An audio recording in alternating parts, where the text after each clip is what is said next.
Welcome to Pie Uncut, where we decode the psychology and philosophy behind great investing. Today, we're talking about behavioral finance, the study of how human emotion, bias, and perception shape markets far more than equations or models ever could. The idea goes back to economist Robert Shiller, who famously warned of both the dot-com and housing bubbles, and long before that, to Adam Smith, who said, "Man desires not only to be loved, but to be lovely." Let's unpack what that means for your portfolio. Part 1. Finance is built on people, not formulas. Traditional finance assumes we're all rational. We weigh risk, seek reward, and always choose what maximizes our utility. But as Shiller puts it, people aren't robots. We're rational sometimes, emotional most of the time, and occasionally downright stupid. Markets are therefore human systems. Every price on your screen, every rally and every crash reflects not perfect information, but imperfect emotions. The insight here isn't that people make mistakes, it's that those mistakes are predictable, and that predictability can move entire markets. Part 2.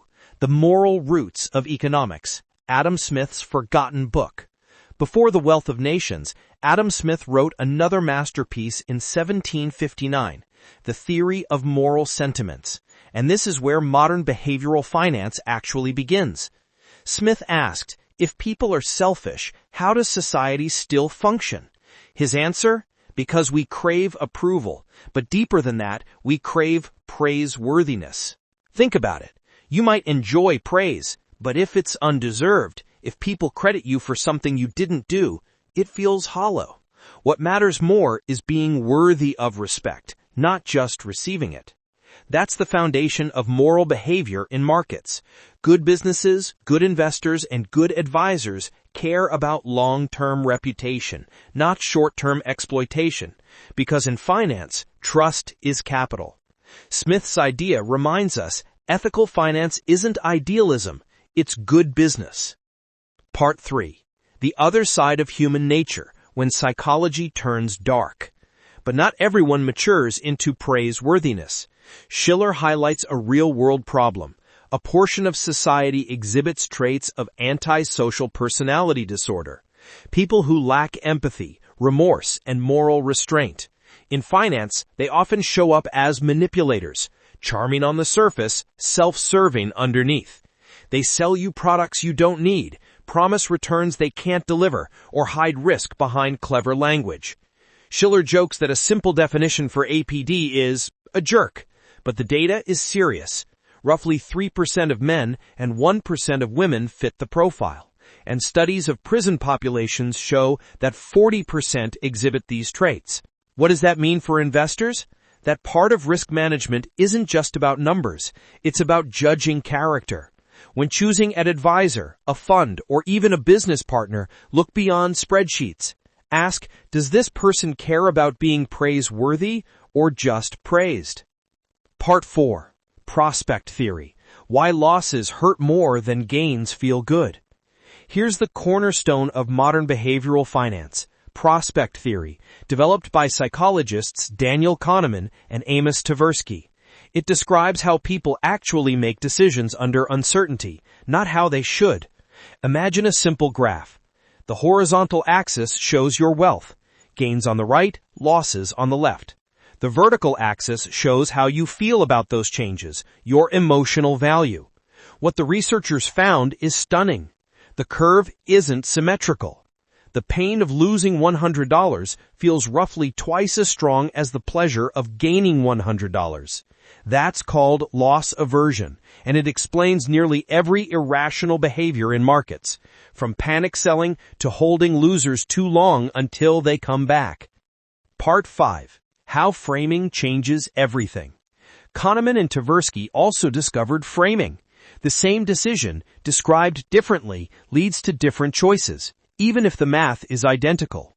For example, you have a 90% chance of survival. Sounds comforting. You have a 10% chance of death. Sounds terrifying. Yet both describe the same reality. Marketers and sometimes financial professionals know this well. That's why prices end in $9.99 instead of $10. It's why fund brochures talk about potential returns instead of expected risk. Framing is persuasion at a subconscious level. And as an investor, the only defense is awareness. When you see a statistic or headline, ask, how else could this be framed? Part 6. Reference points and relativity. In prospect theory, your feelings about gain or loss depend on your reference point, the mental zero you measure from. If your stock drops 10%, you feel terrible, even if the entire market fell 20%. If you expected a 5% raise but got 3%, you're disappointed, even though you're better off than before. Our brains don't measure absolute wealth, they measure relative change. That's why successful investors define their reference point deliberately. Instead of comparing your portfolio to a neighbor's or to the S&P 500 every day, frame success as staying disciplined and compounding over decades. You'll make calmer, smarter decisions. Part 7.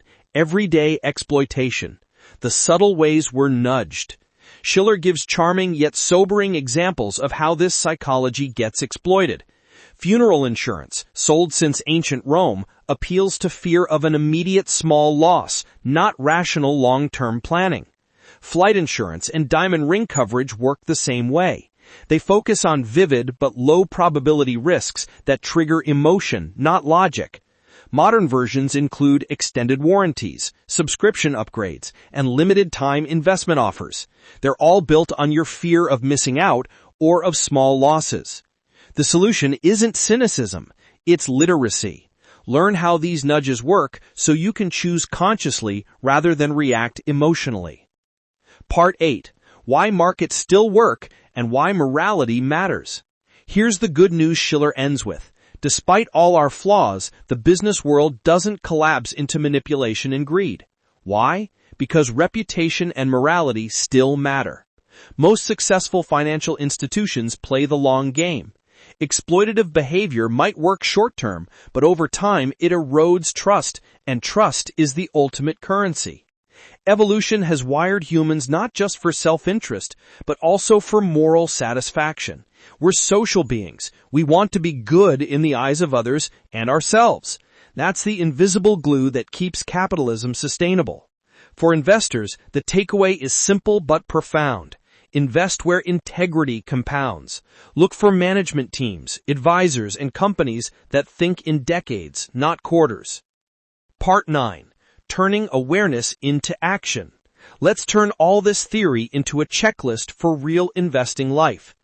1. Acknowledge your biases. You can't eliminate them, but you can plan around them. 2. Create rules for emotional moments. For instance, never sell a stock on the day bad news breaks. Wait 48 hours. 3. Frame your reference point wisely. Judge progress by consistency, not short-term price moves. 4. Seek advice from people of character, not charisma. Charm is cheap. Integrity compounds. 5. Build systems that protect you from yourself. Automate investments, pre-commit to savings rates, and keep speculative bets small. Behavioral finance doesn't say humans are stupid. It says we're human, and once we accept that, we can design smarter systems around our weaknesses. Part 10. The closing thought. Adam Smith believed the mature mind moves from the desire for praise to the desire for praiseworthiness. Robert Shiller extends that idea. The mature investor moves from chasing profits to building principled wealth. So the next time you see a $9.99 offer, a can't-miss stock tip, or a market panic, pause. Ask yourself, am I reacting or reasoning? Because the most powerful edge in investing isn't IQ, it's EQ, emotional intelligence. That's all for today's episode of Pie Uncut. If you enjoyed this deep dive into the psychology of investing, subscribe and share it with a friend who trades too much or worries too often. Remember, markets are made of people, and people are gloriously imperfect. Learn their patterns, master your own, and you'll already be ahead of most investors out there.